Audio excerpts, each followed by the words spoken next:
right, y'all. Hello.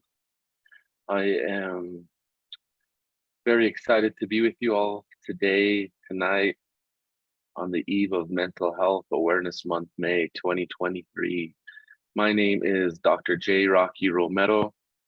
Please call me Rocky from here on out because I hope that we build a relationship and the ability to really reach some folks in the state of New Mexico. Um, I'm one of several leaders in the community. I consider myself lucky to be in that role of being able to do work around prevention and intervention and treatment and behavioral health. We started doing this work, or I started doing this work roughly 25 years ago, and have really been involved in behavioral health services in one way or the other, whether it's direct service, public health, public policy, prevention, intervention, and treatment through the development of programming, influencing policy, training at the national, local, and regional levels. So I consider myself very privileged and also um, have been put in a position to where I have a platform and a circle of influence to be able to influence uh, suicide in some way. And like I've said many times to not only my wife, my kiddos, and others, but suicide prevention is not something that you sign up for in undergrad or graduate school, or you readily sign up for in trainings that include professional development opportunities. But it's more something that you experience or you get kind of called to if you believe in a higher power or your creator. And I strongly believe two of those are how I got into this work.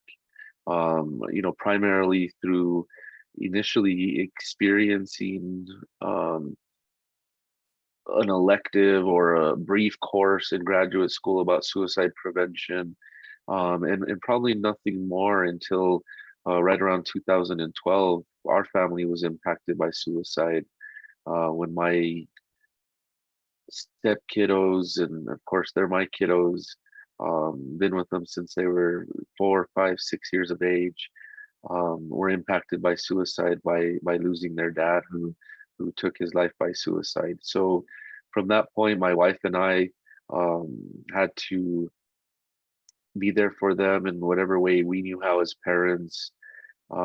We also had to be there for each other and for ourselves in terms of that grieving process. And as we get into this podcast, I'll share more of that, much more of that. As a matter of fact, we'll have a lot of guest speakers, which I'm really excited about. Some people are doing some amazing work in suicide prevention. But not only that, people who have survived these experiences, including our daughter, and I'm hopeful our sons at some point as well. With that opportunity led us to submitting to get funding through a grant opportunity from the Department of Health in New Mexico, Office of Injury Prevention. So thank you very much to the state of New Mexico for this opportunity. Through that, we created, as you see behind me on our background, Suicide Stop It New Mexico. We're starting in New Mexico in our home state, but we definitely hope that this prevention strategy potentially really gets some momentum behind it, and we can help teach other communities, counties, states, regions how to do this work and really show them that they have the power to do so. So as we talk today, what I'm going to do is go into how we created this strategy, the meaning behind Suicide Stop It. I'm going to also talk today a little bit about what I've been kind of doing and what we've been doing, I should say, as a team with our partners. And I'm going to talk about that in just a little bit as well. But I just want to kind of give you an overview of why am I doing this? Why are we doing this? And I kind of led with that just a little bit. We also want to talk about how did we launch this and where are we today, just 3 weeks into this launch, which includes creating a podcast, which I'm very, very thankful to have the opportunity to do this. It's been a dream of mine for a while to expand my reach, connect with people not only locally in our own state, but also regionally and potentially nationally and internationally. And through our discussions on this podcast, you'll be hearing different conversations as you heard from us last night, launching our team for Mental Health Awareness Month now in May. You met our team members, and we're going to talk more about that here in just a little bit.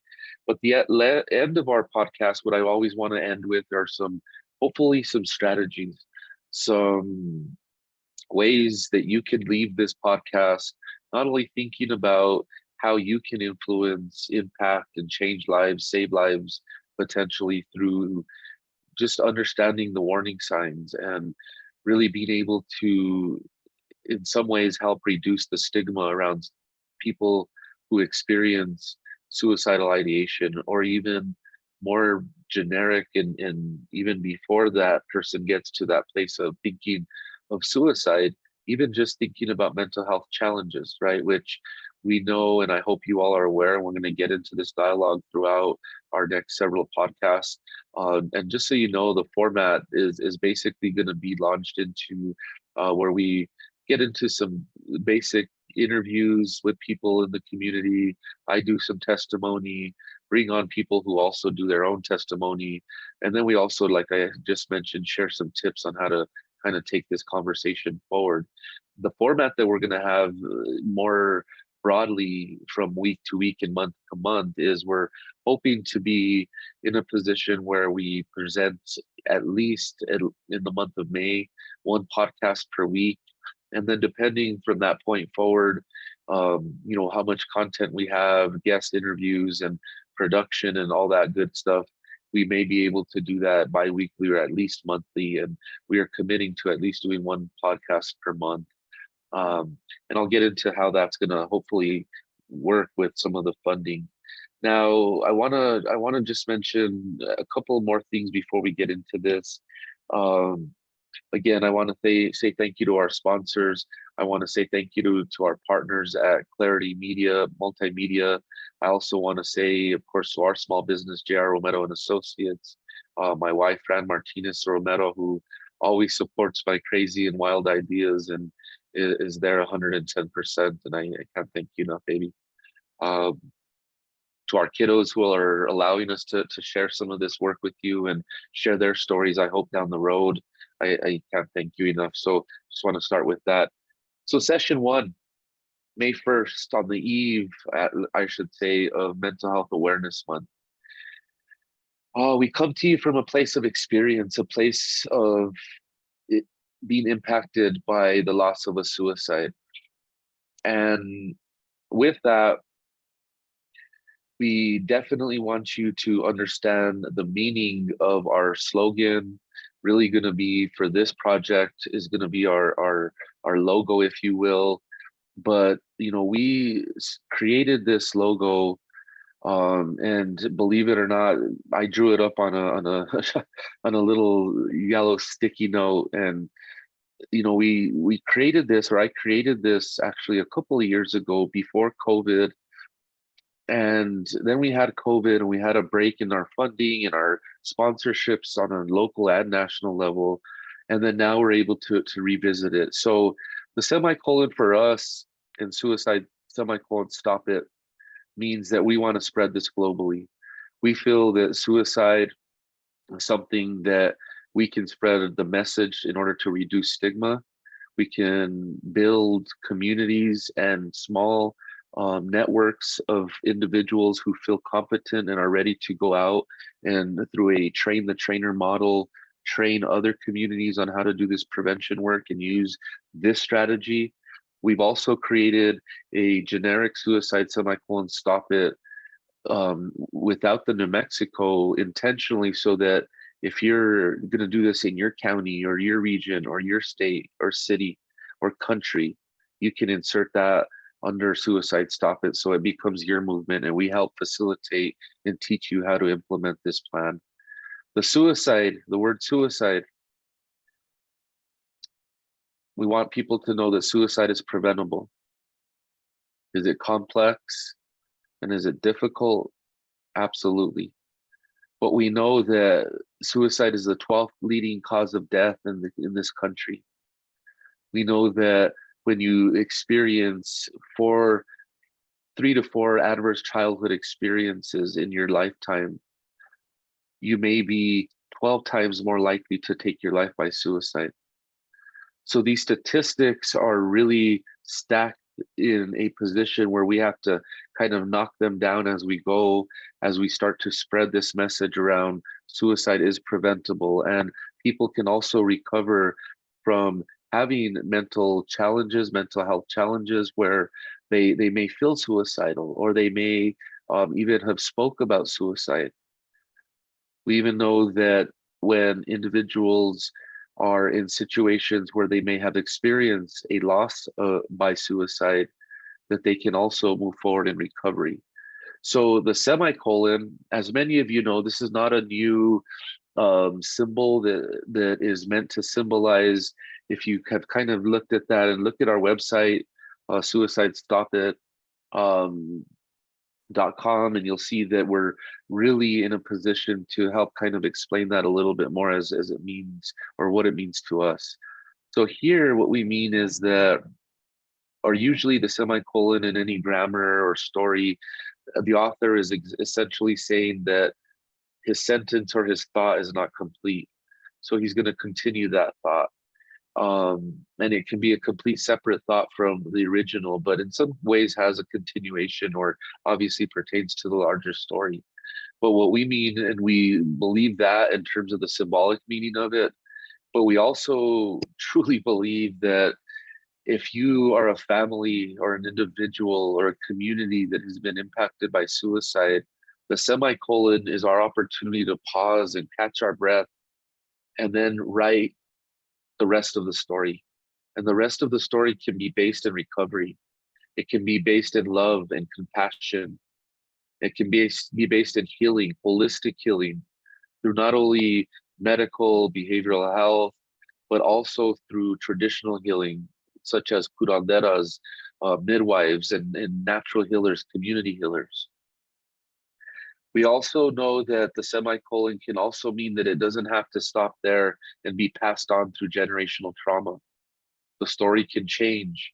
And as we'll hear from our daughter, and again, hopeful our sons down the road, and also our daughter's boyfriend, Brian, who's going to be a part of this as well. We're so excited. Shante, our daughter, Dante is our son, and Devin is our other son. They all have a story to tell with this experience, and we allow them to get to the point where they want to share that and feel comfortable doing so. But part of what we're going to bring you through this podcast and through some of our initiatives that I'll talk about today is also some messages from people we interview when we document their story. And we also want I want you all to know that the semicolon can also mean that after that story pauses and the author takes their breath and then continues, that can be based in recovery as well. That they can move forward in a lifestyle of recovery, whatever that looks like for you. If that means creating more and pro-social activities, or more access to treatment, reaching out for help. Maybe it looks like you going to a faith-based leader, a pastor in the community. Maybe you go to a peer support worker or a friend, a natural helper in the community before you go to a counselor. All of those approaches are definitely okay. And we have to be able to build on those and foster those, and really understand that people come to that experience through learning, developing coping strategies that hopefully we can influence in a positive direction. And that semicolon is that opportunity to pause, gather yourself, and move forward. And that's part of what this podcast is also meant to bring you all, is some healthy tips, ways of dealing with this, coping. And I'm excited for that part of it. It's going to be, I think, something that's going to really lend itself to our broader audience. And then the word stop. that in itself means that we have to really stop suicide in its tracks, right? We have to really stop the momentum that we're seeing in a lot of our data, in a lot of the epidemiology reports that we see, that we're going to also bring to you over some of our podcasts and on our webpage. But we're really trying to focus primarily on this preventative strategy. We will start to identify, and at any time we want to really warn, and I'll put that out there for right now, that we also always want to give people trigger warnings, and we'll try to do that throughout our podcast, throughout our reels, and throughout our videos that we'll talk about, and I'll share with you here in just a bit. But we know that we have to also stop the stigma around suicide. We have to be in a position where we can, really talk to people who are uncomfortable with suicide. If we see somebody in the community, friend, family member, a colleague, a teacher, maybe it's someone, maybe we're a student and we see one of our teachers struggling or going through something, right? I know that those are not the most um, informal situations where you feel like you can intervene, but we have to think ourselves as familia, family. We're going to talk about those cultural elements as well, like familia, like querencia or community love. How do we protect each other? How do we leverage our protective factors and minimize our risk factors? And then the word it, right? Or looking at it from the descriptor of what is it? In this case, it's suicide. The it could also be other stopping it's, right? Like stopping the impact of suicide in LGBTQ communities, in our veteran communities. We can replace the population and the people that we serve at any point, and really create some movement around the different folks that we want to serve through this. So we're stopping it. We're stopping suicide. We're stopping the stigma around suicide. We're stopping the fact that there's not a lot of access for people who may be feeling suicidal. So all of those factors come into play. Again, I can't thank you all enough for taking the time to listen to our podcast. I want to be very honest and transparent with all of this. I'm going to make mistakes. I may say things as we learn also to use more appropriate language around suicide prevention strategies, because language matters. But I too will make mistakes in terms of at times saying this person committed suicide rather than this person took their life by suicide. Or we also have to understand, in the world of mental health, not describing people by their disorder, meaning we don't want to say, oh, that person is schizophrenic, more so a person that is coping or dealing with schizophrenia, right? The same with addiction. We have a tendency to follow the lead of our media and our social media influences that we consume on a daily basis. And a lot of times they call our family members, our sons, our daughters, our wives, our aunts, our uncles, addicts or junkies.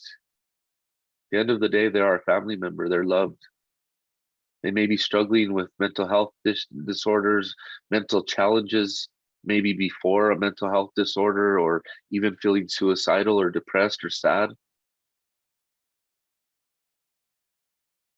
But we have to remember they're someone's loved one, and we have to treat it as such. And we have to treat them as though they're our own.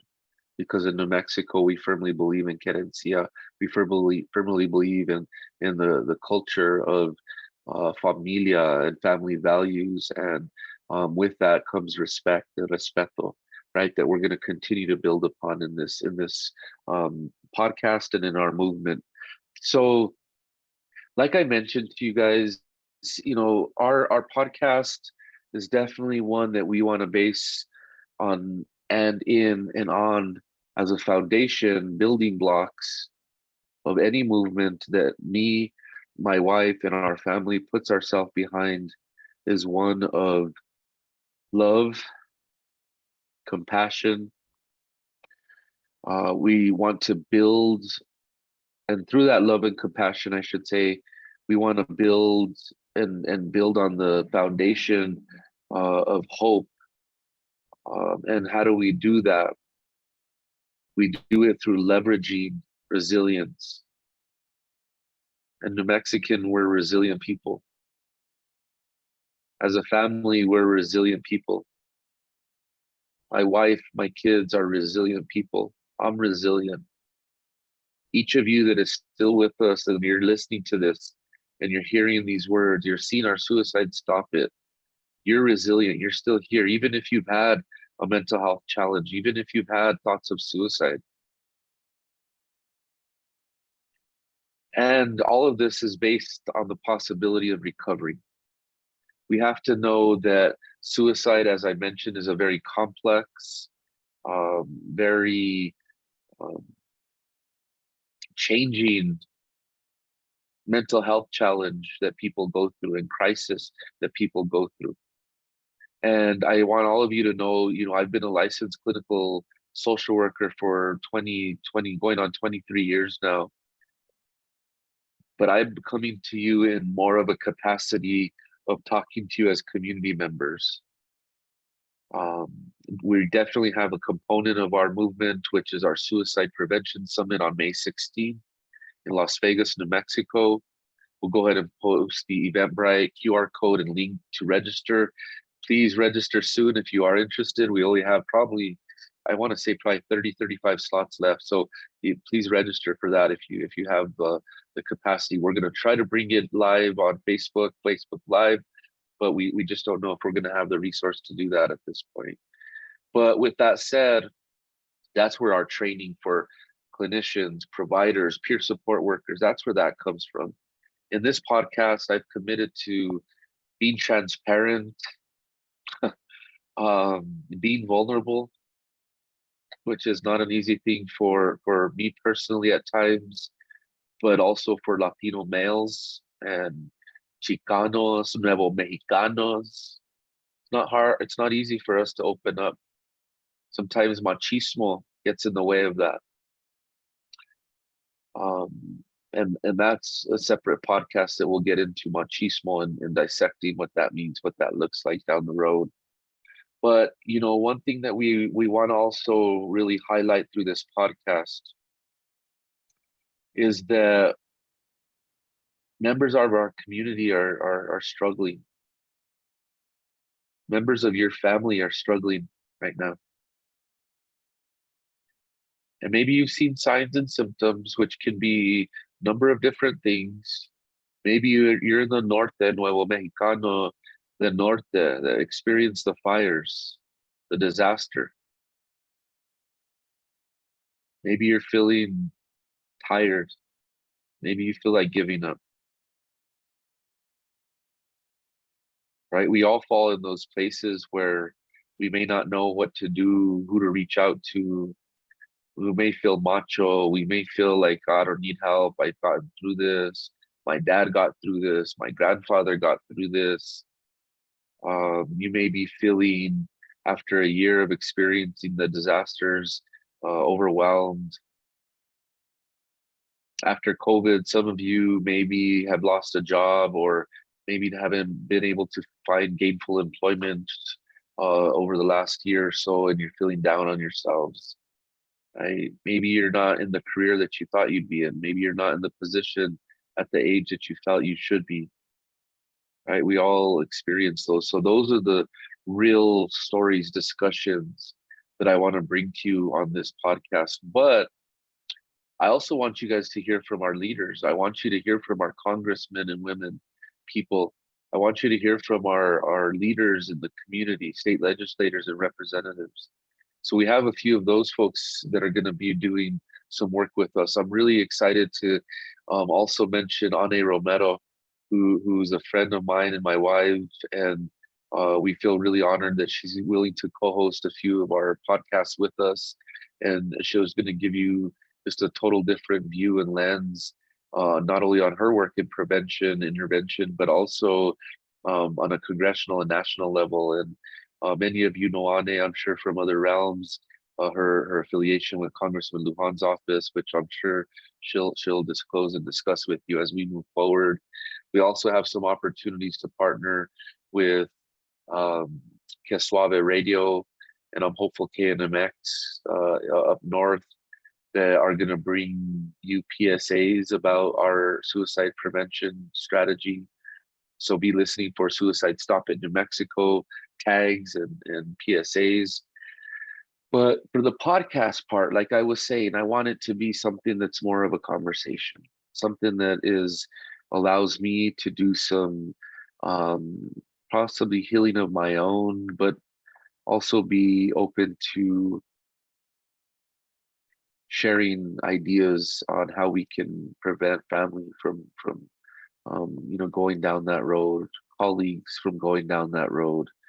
What about the person that we see every morning at our local coffee shop, right? That we pass by every day and say good morning to, and you say hello, how are you? I'm fine. How are you? I'm good. Well, I'm good too. Thanks. Good seeing you. But you suddenly see this person not showing up at the same time, or you see them and they look different, tired, or maybe sad or depressed. Um, is that an opportunity to say, hey, I notice you look a little sad. Are you okay? Are you doing all right? Those are the conversations. And I know some of us don't want to ask that, are you doing okay, for a second or third time, because we maybe don't feel comfortable knowing the real answer. That's what we're here to help you guys hopefully develop, is some confidence, some strength in knowing that 9 times out of 10, if you ask the person, hey, are you thinking of taking your life by suicide, it's not something that's going to push them to take their life by suicide the minute they leave you. More than anything, in most cases that I've seen, you're kind of throwing them a lifeline, right? You're throwing them something to hang on to, and if they happen to feel safe with you, safe enough to say, you know what, I really have been sad, don't feel like being here anymore, that's the opportunity that you have to say, well, let me provide a resource. If you're feeling like you're in a medical crisis, let me call 911 and get an ambulance here. If you're in a mental health crisis, please call 988 for mental health counselors and clinicians that can help you. And those are the two numbers that we want to promote through our podcast and through Suicide Stop It. As I mentioned, in order to be very transparent and full disclosure, I am a licensed clinician, but in this capacity, I just want to be very cautious that you all know we are not a treatment program currently, but we're a prevention. We're a company that's doing prevention strategies to change stigma, to get the word out, leverage our social media, and to provide access to trainings and information that will hopefully inform people to make better decisions around suicide and helping their community in that capacity. So if we do get somebody that reaches out to us, we will point you in the direction of 911 for medical emergencies, 988 for mental health emergencies. And if there's something else further that you need, one thing that we're going to work towards is starting to vet community-based programs that can help you deal with a mental health challenge that you may be experiencing, and or if you feel like you have a mental health disorder or have ever been diagnosed and you need that additional support, we want to be a facilitator to connect you to those programs that we know are good, solid programs in the community as well. Um, you know, sometimes I get questions, and I let me just be very honest. Sometimes I ask myself this question, like, what are you doing in this world of suicide and talking about suicide that is often very heavy emotionally? And I always say that one, I definitely am a spiritual and to a degree religious person, in the sense that I firmly believe in my creator will put me in the positions, and I pray that he does, that I can be the most helpful and be an instrument of his peace and love and compassion. And I truly believe that I am put in this position for that reason. Now, not only with that said, but I probably wouldn't have been drawn into this position if obviously we wouldn't have experienced a suicide loss as a family.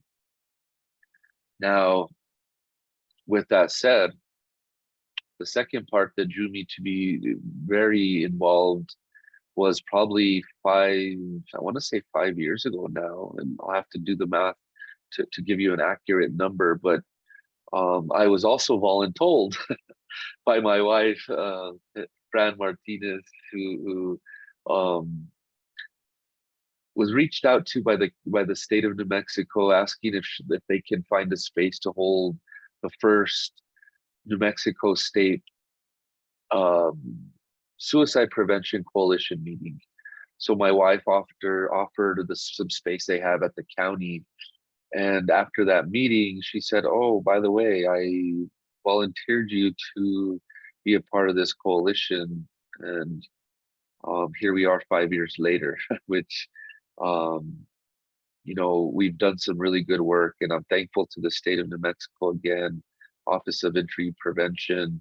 One of the spearheads that came in when this office really took a real big bite of the apple in suicide prevention was Jacqueline Doherty, and she really, I felt her and I connected, and we were able to support each other through different events, and I felt that was the start of building, or me helping to be a part of building in some way capacity in New Mexico.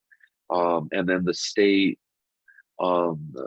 Eliza Suzanne and others have really taken it to the next level as well, where we've been able to establish subcommittees for New Mexico Suicide Prevention Coalition. I oversee, or am kind of taking the lead along with Corey Reeves of um, Arizona AFSP, of the legislative subcommittee.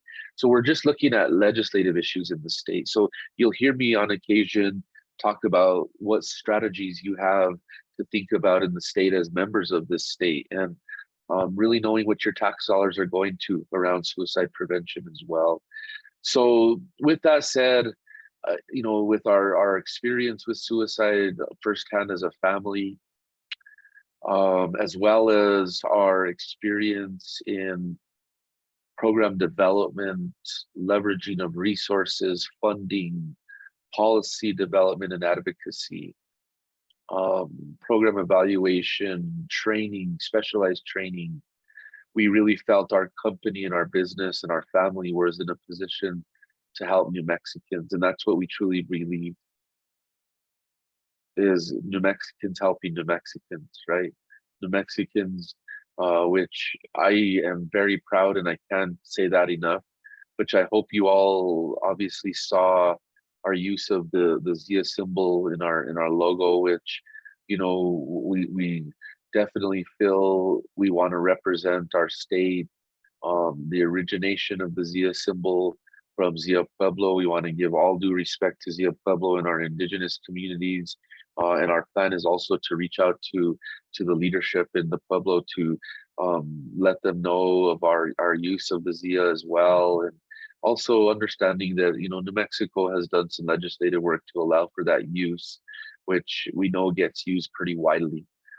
But with that said, we want to use it out of respect of what the meaning is of the Zia symbol, which has many that we won't get into right now, but that may be a part of our really looking at indigenous and traditional healing methods that includes directional healing in all directions of our communities.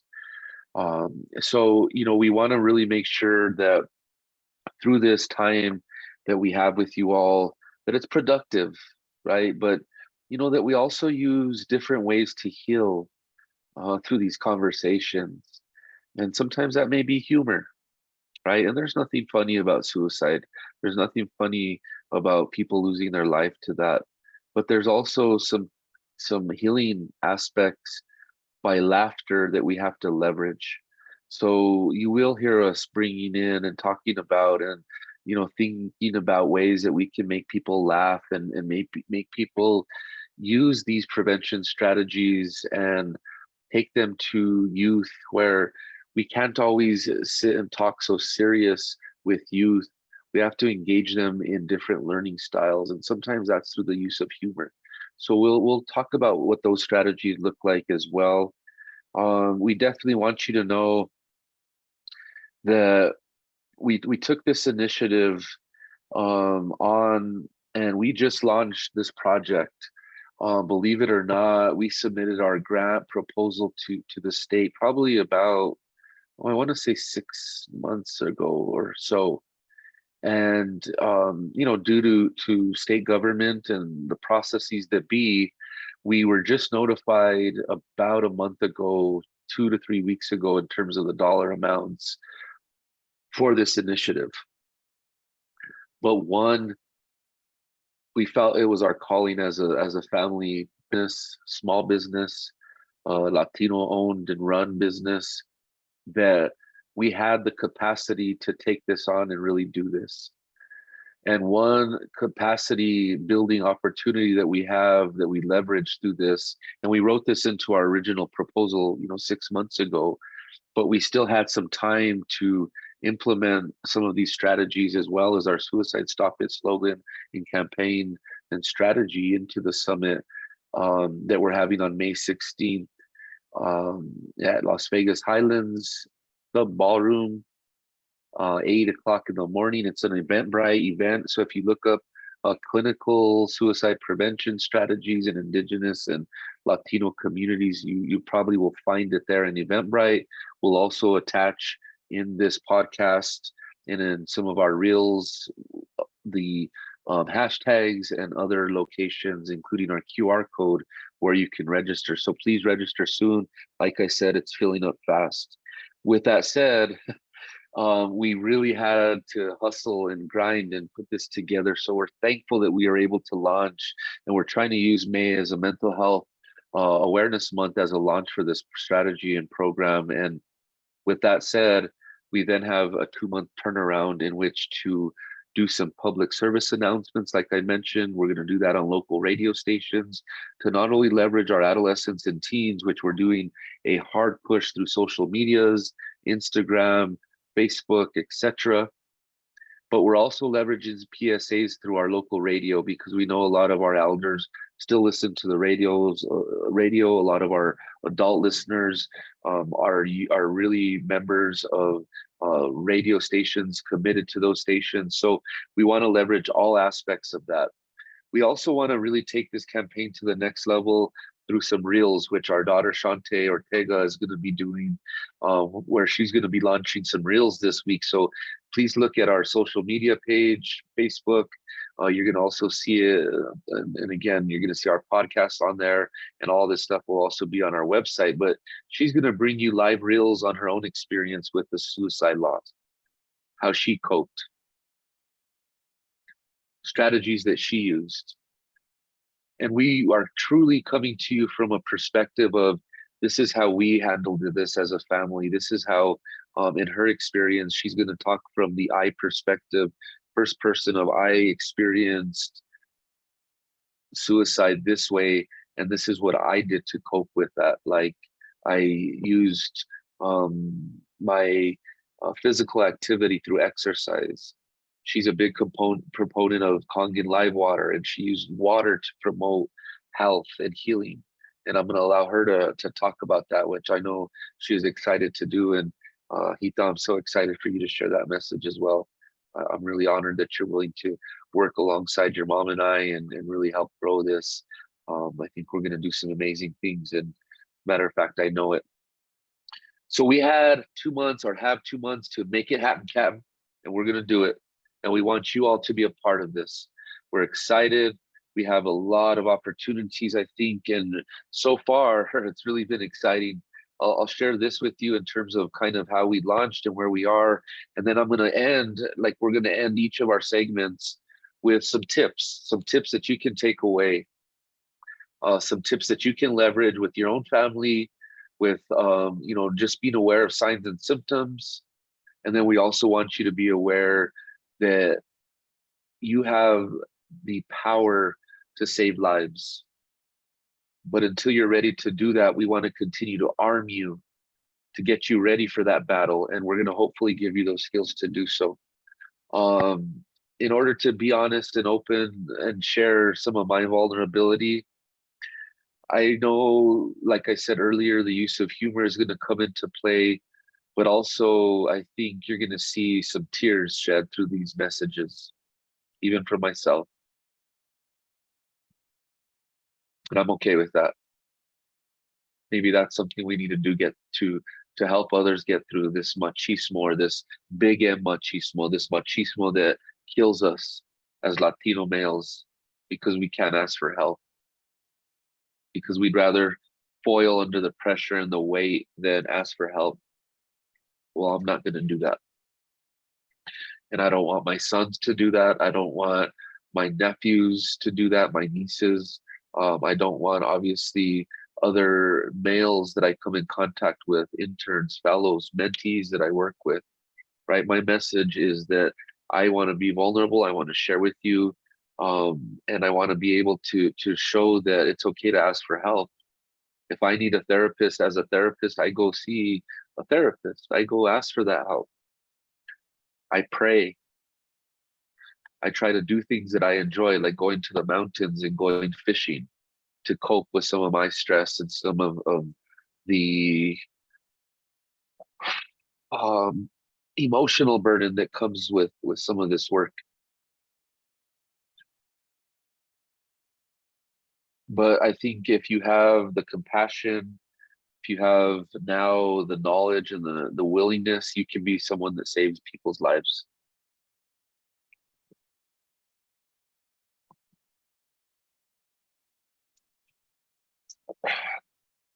Excuse me. Sorry about that. As I kind of take us to the end of our time, our podcasts are going to roughly be an hour. We're going to shoot for an hour. I always believe in quality over quantity, so we're going to try to really hit this and make sure that we don't overwhelm people.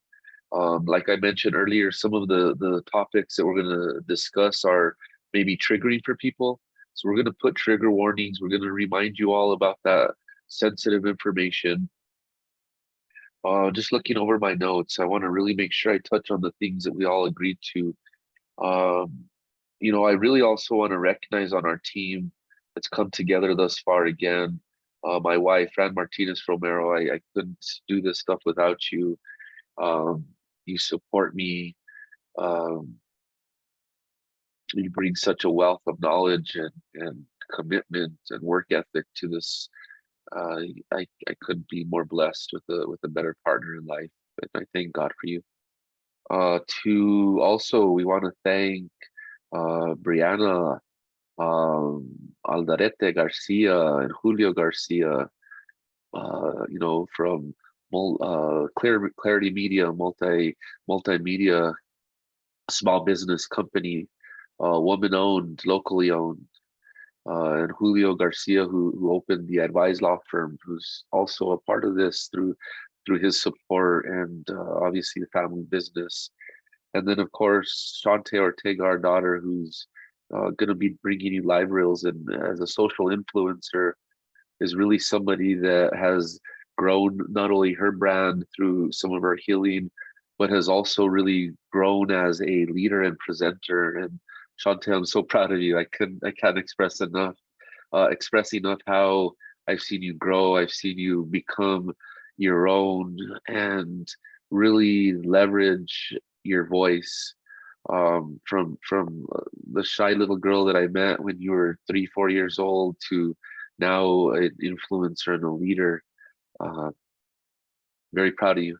Brian Callum, who is our daughter's partner, and we couldn't be more thankful for you, Brian, is going to be interviewed on our podcast. He's going to be doing some social media influencing for us, helping us with our suicide prevention summit on May 16th, and I'm hopeful steps into a larger role within this as well.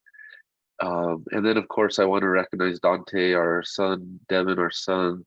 Both of you have the potential to change the world in many ways, and uh, I just hope you know that that's something we've always tried to push for you. So we welcome you into this opportunity down the road as well when the time is right. With that, I want to leave you with some tips for the day and for this podcast session. Always remembering that 911 is for medical emergencies. If you feel like you're in a medical emergency, even if it's because of a stressful situation, traumatic event, you feel your heart is just racing, you feel overwhelmed, it's okay to call 911. If you feel like that's not the case, but you're still overwhelmed and feeling stressed, 988 is the new mental health crisis line where you can call at any time and they will connect you to a crisis counselor who can touch base with you, get you some support, and if need be, send out a mobile response team 911 or potentially a social worker and a caseworker or law enforcement where they can go and help support you and connect you to other resources. So we always want to know that. We want you to know that. We're going to continue to promote that as we move forward. I also want to just share with you really quickly. Again, we utilize in our prevention strategies the CDC specific work on suicide prevention. We also want to bring you some tips from the actual American Association of Pediatrics, some other tips that we feel or I felt were really helpful. And we're going to put these links up. So I just want you guys to know any of the information that I share with you guys on this podcast is going to be something that you can access on our website, and you can access it 24/7, any time of the day, night, and you can seek out these resources and learn about this stuff. Now, other things that I'm very happy to do is we also want to be able to provide opportunities for you to learn this information. Maybe some of you, not only as providers, but maybe some of you are interested and seeking some of this information as a certification or as a training. We can provide that access to training, which we're going to do at our Suicide Prevention Summit. And that's the summit arm of this. Like I mentioned earlier, more of the podcast and our reels, we want this targeting everyday people. We want this targeting our kiddos in school, teenagers, people that are working in jobs in the community, people who are working in our schools, our janitors, our cooks, cafeteria workers, all the people that the glue that holds our schools together. We want people to have this information at all levels. So some of the things that I want to share with you all. And again, this is information that we want you to think about, to be able to really understand. Um, a lot of our information is referenced from the Center for Disease Control, and then also, like I mentioned, the American Association of Pediatrics, Pediatric Medicine, and SAMHSA, the Center for Substance Abuse and Mental Health Services Administration. Some of our partners that we'll talk about down the road are our National Transfer and Technology Centers that will also help to provide you some information and I think really be good resources for folks. So one thing that I want to leave you with some risk factors to think about. And what do we mean when we say risk factors? Risk factors means is what is going to increase a person's likelihood to take their life by suicide, or to think about suicide, or maybe even to develop a suicide plan. At the individual level, some risk factors that we know contribute to suicide outcomes or someone taking their life by suicide potentially, not always, but these are factors that may contribute or increase the risk. One is previous suicide attempts. So we can never take someone attempting suicide as a lapse in judgment, or they just didn't mean it. They were just trying to get attention. Or a lot of what we say in Latino families, oh, they would never do that. So and so would never do that. They would never take their life by suicide. We kind of talk it away and we try to think about it or not think about it and say, oh, explain it away. We're not going to ever do that. Minimize the situation. We need to be cautious of that. So please take every remark, statement, written note, anything that you find of a loved one or someone you care about or a colleague around suicide or planning their death seriously. Um, Depression or other mental health conditions may also potentially increase the risk of someone taking their life by suicide. So, what do we see? The two conditions that include mental health and depression, but also we saw with COVID, now after 2 to 3 years of COVID, experiencing COVID, we now have people that experience 2 years of, or 3 years of isolation. If they already had sadness, maybe they already were diagnosed with depression or anxiety, COVID and this isolation may have exacerbated or impacted that anxiety or increased that sadness because they feel lonely, because they feel social isolation.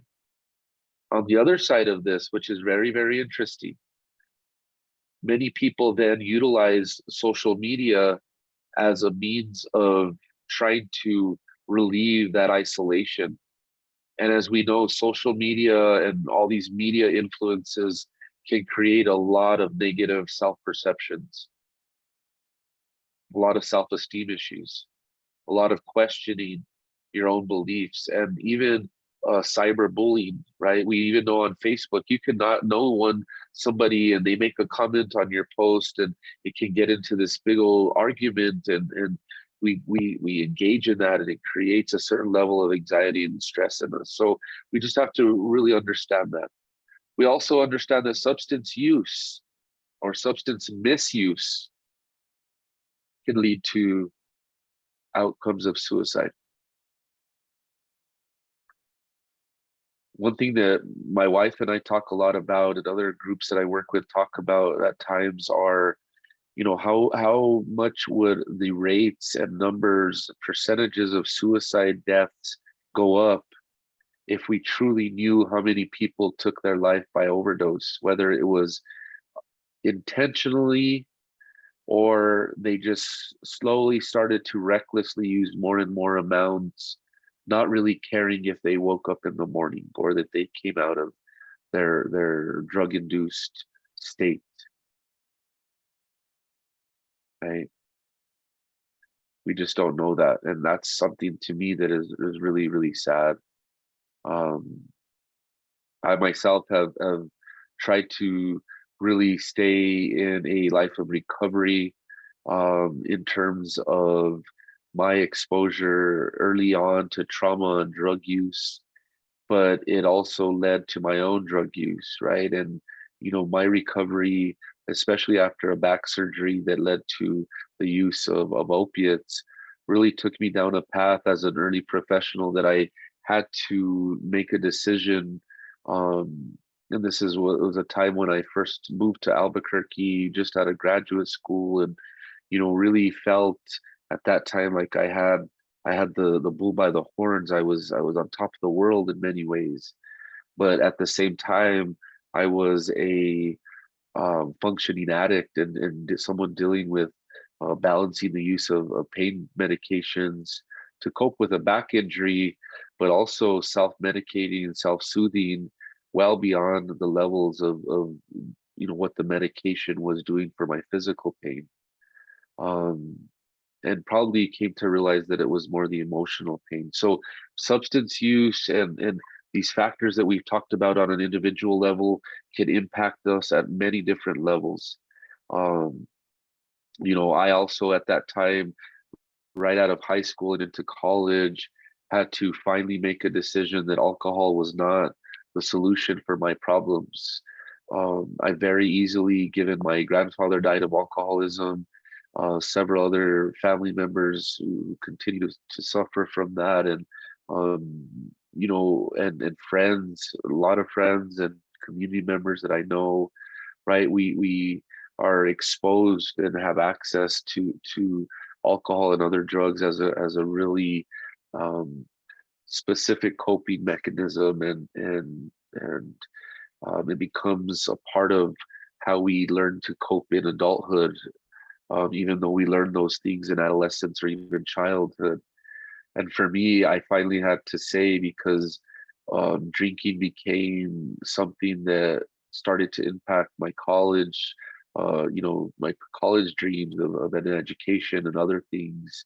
Um, and I'm very proud to say that I am a person now that can manage um, not drinking alcohol for several years at a time. But if I decide to drink socially, let's say a glass of wine or a beer with my wife, or at dinner, I've developed coping strategies to be able to manage that. And there's some people I know that just can't do that or go down that road either. And that's not to say that I'm better than that person by any means. We all have to develop our recovery and what it looks like for us, and be able to leverage those tools that keep us from going back to those old maladaptive coping strategies. Some things that we know that may increase suicide in relationships is adverse childhood experience, exposure to neglect, abuse, trauma, other things, experiences with bullying in school, as maybe a wife or significant other, maybe a violent family experience, family or peer conflict, and also a history of family. Sorry, history of family. Oh man, it's getting late, right? I should be wrapping this up now. A family history of suicide is also another factor. So again, I just want to discuss relational factors now as they relate. So again, in summary, adverse childhood experience, experiences of being bullied, experience or a family history of suicide, and then family or peer conflict. And then lastly, I want to leave you with some things that kind of look at it from a community-based lens, but maybe increase of suicide happens when there's barriers to healthcare, when there's stigma associated with mental health or asking for help, when people have access to lethal means like guns and weapons. And in New Mexico, northern New Mexico, we love our guns. We are Amendment 2 supporters to the end. So let's find better strategies. Let's give families and fathers gun locks. Let's give them strategies for separating their ammunition from their guns. Let's create preventive strategies as well. Let's be aware of unsafe media portrayals of suicide, right? And we have to really identify that through the media that we're exposing our teens and young people and young adults to as well. And then systemic trauma through the marginalizing experiences that may be based on race, gender, sexual identity, culture, ethnicity. And for today, those are the tips that I want to leave you with, right? Some individual, some relational, and some communal ways of looking at suicide prevention strategies. Again, I want to thank you very much. I'm Rocky. We'll be bringing you some more prevention strategies on this podcast. I want to also say that I'm very thankful to our partner, Clarity Multimedia, Bree and Julio, J.R. Romero and Associates, my wife, Fran Martinez Romero, our kiddos, Shante, Brian, Dante, Devin. Thank you to our funder, of course. Thank you, the Office of Injury Prevention for the State of New Mexico Department of Health. And with that, we will see you next time, hopefully in a short week or so. Until then, you guys enjoy your time. See you later. Stay blessed.